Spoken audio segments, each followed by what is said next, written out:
December 1944, the Ardennes Forest. The cold didn't just freeze bones, it froze thoughts. Snow fell silently to the ground, but beneath that silence, something was stirring. These were the tensest days of the war. An American reconnaissance team, codenamed Raven Squad, was preparing for a covert mission near a small German town close to the Belgian border. There were only 6 of them. They had to move quickly, avoid detection, and return safely. Their destination, an enemy position so remote it didn't even appear on the maps. Inside the operations tent, the air was so heavy it was almost unbreathable. The red glow of map lamps illuminated the details spread across the table. There was no name on the town, only an X marked in ink. Captain Walter Briggs looked at the map one last time, then turned to his team. "This mission doesn't officially exist," he said. "If we fail, if no return signal is received, no one will come looking for you." Silence. The first response came from Private Tom Avery, a young farm boy from Georgia. "No one's waiting for us back home anyway, Captain," he said with a faint smile. But beneath that smile there was a quiet ache. Like most soldiers, he had written a letter home, but never sent it. Sergeant David Cole, the most seasoned among them, had been in the field for years. He tapped the table lightly. "If we're heading somewhere off the map, maybe it's wise not to leave the map behind." Captain Briggs nodded. "This time, we're not walking with logic. We're walking with silence." The others, Manny, the technician, Reed, the sharpshooter, and Elias, the radio operator, didn't say a word. They simply exchanged looks. They all knew this mission wouldn't be easy. Outside, the snow was still falling. The only sound that pierced the stillness of the night was the crunch of boots pressing into the icy ground. Radios were switched to low volume. None of them knew exactly where they were going, only what they had been ordered to do. Infiltrate 15 kilometers behind enemy lines within 72 hours. Activity has been detected there. Find out what it is. Come back. But in this forest, coming back wouldn't be so simple. Just before they departed, Briggs reached into his pocket and pulled out a small photograph. A woman and a child. He looked at it for a moment, then tucked it back into his coat. He said only one thing: "If even one of us makes it back, this mission will be considered a success." The forest was dense and dark. The trees blocked out the sky, not even allowing the moonlight to pass through. Raven Squad moved forward, step by cautious step. Aside from the crunch of snow beneath their boots, everything was silent. The cold made words unnecessary. Captain Briggs walked at the front of the column. Behind him, in order, were Cole, Avery, Manny, Elias, and Reed. Each one scanned the surroundings with sharp eyes, alert for any patrol or ambush. This place wasn't marked on any map, and in war, the unmapped places were often the most dangerous. The first few hours passed without incident, but as they pushed deeper into the forest, the darkness grew heavier. At one point, Elias paused and switched on the radio, but all he got was static. The frequency was dead. Briggs turned around. "Any signal?" Elias shook his head. "Short range might still be working, but we've lost contact with command." No one spoke. They already knew. From the start, they were told not to rely on the radio. Still, in moments like these, every man hoped to hear something, even a faint voice. The path narrowed. The snow thickened. Pine branches bent under the weight of ice, drooping low. Some soldiers had to lower their rifles just to pass. Manny slowed down. He fell behind occasionally, wiping away their tracks. He wasn't just the squad's ammo bearer. He was also the expert at leaving no trace. Tom Avery walked up beside Cole and whispered quietly, "Do you really think there's something out here?" Cole didn't answer at first. He walked a few steps ahead, then looked back over his shoulder. This is one of those places war forgets, and sometimes, silence is deadlier than bombs. By midnight, morale had started to fade. Still no signs, no enemy, no movement, no sounds, just snow and trees. Exhaustion was setting in. Eventually, Briggs raised his hand. 10-minute break, no talking. Reed dropped to one knee, laid his rifle across his thigh, and stared into the dark woods. He didn't blink. He just watched. Tom slowly removed his helmet and leaned back against a tree. From his pocket, he pulled out a crumpled piece of paper, a letter, one he had written to his mother but never sent. Most soldiers did that, letters meant for the chance of later, even if they never saw a post office again. Manny moved silently to the back of the group, using his hands to sweep snow over their footprints. He didn't move like a soldier, more like a shadow. Briggs stood up again and gave a single word, move. They got back into formation. Just then, Elias tried the radio one more time. He adjusted the antenna, changed the frequency. A brief burst of static, then a tone, a signal, for just 1 second. And then, the screen went black. "It's gone," Elias said. "There's no doubt now. Command can't hear us anymore." Briggs looked down, took a long breath, then turned to face the team. "From this point on, there's no turning back. We either complete this mission or disappear in silence." Their eyes met, but no one spoke. Yet in that moment, they all knew. From now on, walking through that forest wasn't just a mission. It was a test. By dawn, the forest had completely changed. The air had grown even colder. The snow no longer fell. It simply hung in the air, swirling like it was suspended in time. A thick fog had settled in, turning everything into a pale, blurred landscape. The trees looked more like ghosts than living things. Raven Squad had slowed down. Every step was more cautious, every glance more deliberate. Their footsteps were nearly silent. Only the faint clouds of their breath proved they were still there. The cold and silence had crept into their minds, and now their thoughts were louder than words. Sergeant Cole was leading the group. Suddenly he raised his hand. Everyone froze in place. Without speaking, they dropped to one knee. The fog moved like a curtain, and something was stirring behind it. Footsteps. Reed raised his rifle instantly. Manny veered left, silently disappearing among the trees. Elias switched off the radio. Tom Avery hit the ground, hands pressed firmly into the earth. The fog parted for a brief moment. 3 figures emerged. They were speaking German. Approaching. Briggs gave a signal with his eyes. Let them pass. Do not engage. The silence had to remain unbroken. But fate doesn't always honor plans. As the German patrol passed just 5 meters ahead, one of the soldiers stepped hard onto the snow. A hidden piece of metal beneath cracked audibly. He instinctively bent down, aimed his flashlight at the ground and shouted, "Was this does?" In that moment, everything froze. And then, within a single heartbeat, everything erupted. Reed fired first. The bullet hit the soldier in the shoulder. The other 2 dropped before they could draw their weapons. Tom sprang to his feet. Briggs moved to the left. Cole pulled his silenced pistol in one smooth motion and neutralized the third man. The bullets didn't just pierce flesh. They shattered the silence. The gunfire lasted only seconds, but the echo thundered through the forest. And then, a groan. Tom Avery clutched his right thigh. Blood slipped between his fingers. His face tightened, but he didn't scream. He sank to one knee. "Not a bullet," he hissed through clenched teeth. "Shrapnel, lodged in my knee." Briggs rushed to him. Manny pulled a bandage from his pack. Elias scanned the area. Cole searched the bodies, collecting weapons. He checked for a radio, but found only a broken one.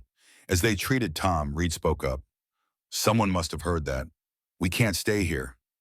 Briggs nodded. "Patch him up. We move immediately. We need to get deeper before daylight." Tom bit down, gritting his teeth, and forced himself upright. He was injured, but still standing. He would slow them down. But he wasn't about to quit. He knew it as well as the rest. Getting left behind in this forest meant never leaving at all. The squad moved out again, but something had changed. The silence was broken, and the forest was listening. The first light of morning filled the forest with a heavy gray mist. The air seemed clear, but the sky remained hidden. The trees stretched overhead like a massive roof, casting a dome of silence. Raven Squad kept moving, but every step was slower than the last. Tom Avery, despite the wound in his leg, pressed on. Blood seeped through the bandage wrapped around his knee, leaving a thin trail on the snow. No one mentioned it. No one wanted to stop. Because once you stop, starting again becomes even harder. In these slow, silent moments, each man retreated into his own thoughts. Cole calculated distances in his head, trying to estimate their position using his compass. Manny scanned the area, removing fallen branches. brushing over their tracks with snow to erase their presence. Reed stayed fully alert. Even the faintest sound sent his finger instinctively toward the trigger. Elias was glued to the radio. Every few minutes, he adjusted the antenna and pressed buttons. Short signals, faint hums, static. But no voices, no replies, no echoes. It was as if the world had shrunk to just the six of them. Still nothing? Cole asked quietly, stepping up beside Elias. Elias lowered his head. I've checked all the frequencies, all the relays. Everything's gone quiet. Maybe the signal tower is down. Maybe the world already accepted that we're not coming back. Briggs stopped walking. He opened the map. Snowflakes drifted down onto it, but he didn't bother wiping them away. The last transmission was 6 kilometers ago, he said. If nothing got through after that, then no one's listening anymore. Tom gave a faint smile. No one's been listening since the start, Captain. Now it's just official. Manny sat down and pulled dried meat and a few pieces of biscuit from his pack. The others followed suit. It wasn't breakfast. It was more like a quiet celebration of still being alive. After they ate, Elias turned on the radio again, tried something new, shifted the frequency. And then the screen went dark. The radio shut down completely. The battery was still good, but the device no longer responded. Reed stood up and scanned the tree line.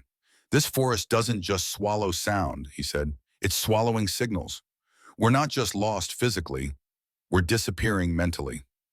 Briggs took the radio from Elias's hands and examined it carefully. Then, without a word, he slipped it into his backpack. He didn't speak, he just started walking. The team reformed behind him, but something felt missing, as if the radio had been more than just equipment, as if it had been a voice, the voice of hope. The snow thickened, the daylight faded, and Raven's squad continued forward, deep behind enemy lines in a place that didn't exist on any map. They were no longer walking through forest. They were walking through uncertainty. The sun was about to set. The sky had left a copper-colored line behind the pine trees before surrendering fully to the dark. The cold was no longer just a physical sensation. It had become a silence that sank into the soul. Each breath turned to mist in the air, but no one could feel themselves breathing anymore. Raven's squad reached the side of a hill. Reed had gone ahead and signaled back. Through the trees at the town, a partially collapsed stone structure came into view. Once, it might have been a barn, maybe a small cabin. Now it was just 4 standing walls. But for that moment, those 4 walls were enough to survive. Briggs entered first, rifle raised. He swept the interior quickly. Aside from the sound of scurrying mice, the place was empty. In one corner sat a broken table. On the other side, a rusty barrel. Strings dangled from above. Rusted nails were driven into the beams. But the walls were solid, and most importantly, it was quiet. "This'll do," Briggs said. "We'll spend the night here." They dropped their packs without a word.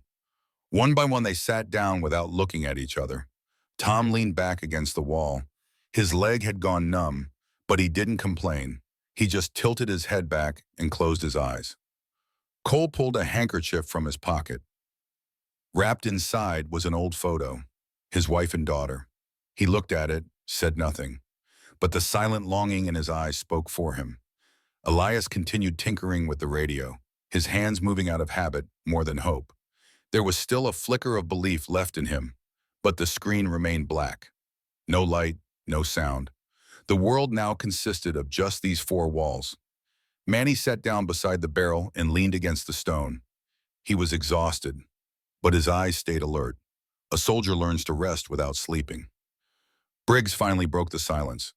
"Before we came out here, they said 72 hours. But no one told us what those hours would actually hold." No one replied. After a while, Reed stood up and sat on an empty crate near the wall. "I stopped counting," he said. "Time, distance, direction.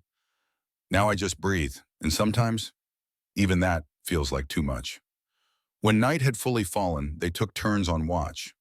A pale streak of moonlight spilled across the floor through a crack in the wall. Tom wrapped himself in a blanket and tried to sleep, but his leg throbbed constantly. He shifted, reached into his coat, and pulled out a folded piece of paper. The letter. He read it again, and this time began to write more. If these words are ever found, know that in the middle of war, there was a moment. Just 6 men behind a wall, trying to stay human. Morning hadn't come yet, but the night had passed, and in that forest, every hour that passed shortened a lifetime. Morning had come, but the sun was nowhere to be seen. The sky remained a dull, leaden gray. The cold had deepened. Inside the barn, the air was damp with the steam left over from the night. The wooden floor was slightly wet. No one had truly slept, though everyone had tried. Their eyes had been closed, but their thoughts were wide open. Briggs stood watch at the door, cradling his rifle in his arms. He sat at the threshold, steel helmet resting on his head, though by now it weighed more on his past than his shoulders. Elias was the first to open his eyes. Then Cole. Silence still ruled the room. But this time, it demanded to be broken. When you live alongside death, the need to speak becomes stronger. Some things are meant to be said, even if only once. Tom sat on the ground, his injured leg still aching, but on his face there was a surprising calm. "Have you ever wondered," he asked softly, "who we'll think about in our last moments?" Cole responded quietly, "I think about the same thing every night. The last morning I kissed my daughter, there was dried milk in her hair. I left without brushing it off, and I've never stopped regretting that." Manny lowered his head. He stayed silent for a long time, then finally spoke. "I had no one before this, but here with this squad, for the first time I felt like I belonged somewhere. Maybe that's why I'm afraid to die, because for the first time, I actually lived." Elias bit his lip. His eyes welled up, but he tried not to show it. "I'm a radio operator, but I never sent my last letter to my mother, because every sentence in it was a lie. I told her I was strong, brave, but here every night I cry, silently, so no one hears me." Briggs stepped inside. He looked at them. He didn't speak. He just nodded. Reed knelt near the wall, staring through a crack in the window. "I killed someone in this war. The first time I fired my weapon, he was just standing there. He had no gun in his hands, only fear in his eyes. And I was scared too. Now those eyes visit me in my sleep. Who am I?" No one answered. After a few minutes, Briggs leaned forward, and for the first time, he shared his own story. "When my wife said goodbye to me, she didn't cry. She just said, 'Don't let this war change you, Walter. But if it takes something from you, live with what's left.' I'm not whole anymore, but I live with what's left." No one spoke for a while, only the soft crackle of the fire, a distant crow's cry, and the deep silence of the forest. Then Elias whispered, "If we make it out of here, I won't forget this night, because for the first time, we spoke without our masks." Outside, the snow was still falling, but inside there were no longer just soldiers. There were men. The day was slowly breaking. It was a morning that demanded a decision. Since the night before, Tom's condition had worsened. His leg hadn't healed. It had swollen and the bandages were soaked with blood. He was running a fever. His breathing had grown faster, shorter, and more frantic. Briggs had stepped out early to scout the area alone. The sky was still gray. The horizon showed no movement, but the silence hung heavy over them. Not peaceful, but threatening. When he returned, everyone was already awake. All eyes were on Tom. Tom was slumped against the wall, his eyes half closed. He was breathing, but with effort. His gaze wandered, resting on each face in turn, as if silently saying goodbye. Briggs stood silent for a while. Then he spoke. "We have to keep moving. We can't spend another night here. The enemy could pick up our trail at any moment." Manny looked down. Elias kept his eyes on the floor. Reed had stepped outside, a cigarette tucked between his lips, unlit. No one had the strength to speak. Cole stepped forward. His stance was steady, firm, but his eyes glistened. "Leaving him here, it's not right," Briggs answered quietly. "We can't take him with us. His fever's rising. If he makes a sound, it'll give us away, and he can't take more than 3 steps. If we carry him, we're not 6 soldiers. We're 6 targets." The words hit like a slap, but everyone knew. He was right. Tom opened his eyes just then. As if he'd heard every word, he smiled. "It's okay. I already made it home. In my dream. Cole knelt beside him and held his hand. If there's anything you want, anything at all, say it. Tom nodded gently. His eyes had misted over. My mother's letter is in my pocket. If someone finds it, I don't want her thinking I lied. Because every line in it is about you all. Elias pulled out a small notebook. He tore out a page slowly and handed Tom a pen. With the last of his strength, Tom scribbled a few words. He signed his name. Then he closed his eyes. He breathed for a little while longer. And then, he didn't. Briggs lowered his head. No one cried, but something inside each of them broke. Manny brought a few stones from outside. They laid a thin blanket over Tom, then covered his body with rocks. There was no headstone, no ceremony, just a quiet murmur. One day, someone might find you here, Tom, but we'll never forget you.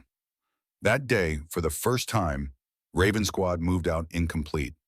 Their steps were slower, their burdens heavier, because now they carried more than ammo. They carried the memory of a brother in arms. Tom's body, now covered with stones, had been left behind.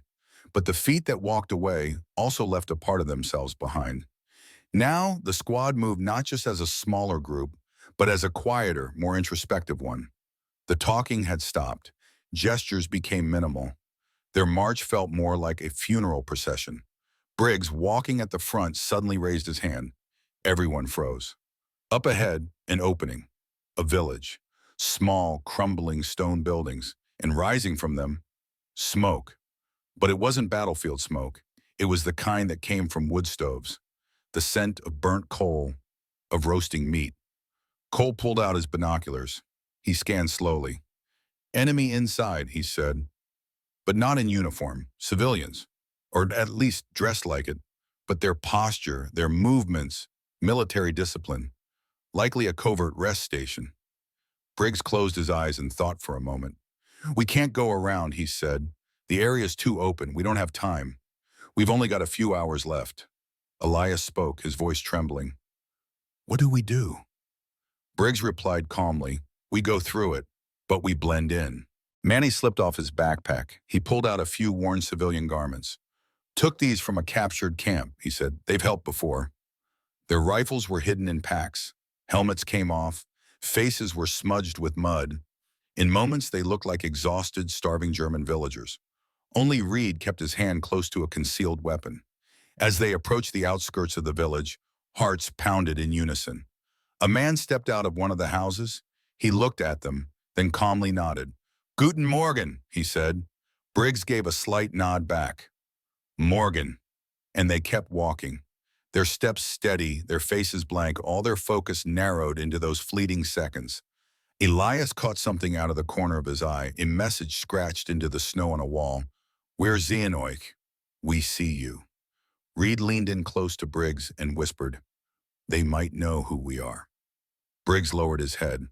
By the time they do, it'll be too late. After passing the last house, the squad veered toward the rear of the village. They didn't run, but their pace quickened. Their steps struck harder now. At the edge of the forest, one of them glanced back. The same man still stood in the street, but now his head was bowed. No one chased them. No one shouted. But that final look seemed to say, we'll meet again. As the squad stepped back into the trees, the snow began to fall once more. With each step, their breathing steadied. But inside, alarm bells still rang. Briggs stopped. We made it through together. Now, only one obstacle remains. There was just 1 hour left until sunset. The snowfall had stopped, replaced by a dry, biting cold. The air was crisp, but deathly silent. As Raven Squad reached the edge of the forest, the bridge before them stood like a physical embodiment of fate. It was an old structure made of wood and metal. A frozen stream flowed beneath it. On the far side, barbed wire and fortified trenches. A watchtower loomed nearby. A guard stood within, checking his watch often, scanning the area with routine precision. Briggs crouched and raised his binoculars. The guards rotated every hour, and the weakest moment was right after the changeover. For exactly 13 minutes, there was a vulnerable window between the outgoing guard's departure and the incoming guard's readiness. "That's our 13 minutes," Briggs said. "Our only chance to survive." Cole opened his tactical pack. Everyone made final checks. Weapons were cleaned, rounds were counted. The radio was still silent. Elias sat in the corner praying. Manny clenched his jaw, eyes locked on the bridge. Reed hadn't lowered his binoculars in over 10 minutes. They were ready. It was now, or they would remain ghosts in this forest forever. At 17 sharp, the guard on the bridge turned and headed back toward the tower. As the new sentry stepped out, Briggs whispered, "Now." The 6 men moved. No footsteps, no talking. They didn't run, but they moved fast, like wind across wooden planks, trying not to leave a trace on the snow beneath them. Halfway across the bridge, a sound broke the air, a radio transmission, a voice from the tower, a few words in German, then silence. Briggs sped up. "Keep moving, he hissed. Final plank, final step. Elias stumbled, his foot slipped. Cole grabbed him, pulling hard by the shoulder. They stumbled together, but made it across. They collapsed behind the barbed wire into a drift of snow, and for a second they breathed. It felt like the first time they were alive again. But in the tower, the guard had noticed the delay. A voice on the radio surged in volume. A sharp command shouted in German. Briggs didn't raise his weapon. He just looked at his team. "Run!" And they ran, into the depths of the forest, freedom just a few kilometers away. Years had passed. The war had long since ended. All that remained were photographs, medals, and dreams that still woke some men in the middle of the night. In a quiet town in America, inside an old nursing home, an elderly man sat by the window. His name was David Cole. He had been the sergeant of Raven Squad, and he was still alive. That morning, a documentary crew had come to visit. They were interviewing World War II veterans. They entered his room quietly, set up the microphone, adjusted the camera. The journalist, speaking softly and with respect, asked, "Would you share a moment from the war, something no one else has ever heard? Something just for you?" David Cole didn't answer at first. He looked out the window. His eyes began to mist over. "We were sent on a mission after Normandy," he said, "deep behind enemy lines. There were 6 of us. They said we'd be coming back, but 5 never did." The journalist lowered his head. He didn't ask anything else. Cole continued, "They said it would last 72 hours. For us, it lasted 72 years. Then he fell silent again. Bit his lip. He reached into his shirt pocket and pulled out a small, yellowed piece of paper, creased and fading. "This is Tom Avery's letter," he said. "He put it in my hand before he died. He said, 'Give this to my mother,' but I never sent it, because if I did, the story would be over." The journalist whispered, "Then why tell it now?" Cole smiled, gently, tired, fractured, but sincere. "Because this morning, I saw all 6 of them in my dream. They'd crossed the bridge. They were waiting for me." Silence. The camera was still rolling, but the room stood still. A faint light came through the window. Cole slowly raised his head, his eyes focused on nothing. He took one final breath, and then, no more. 1 week later, when the documentary aired, the final scene closed with a single sentence. The last surviving member of Raven Squad closed his eyes while the camera was still recording. But this time, it wasn't into silence. It was into the arms of his brothers. And so, 72 hours behind enemy lines ceased to be just a mission and became a farewell letter. Only one lived to tell the story, but all 6 marched together.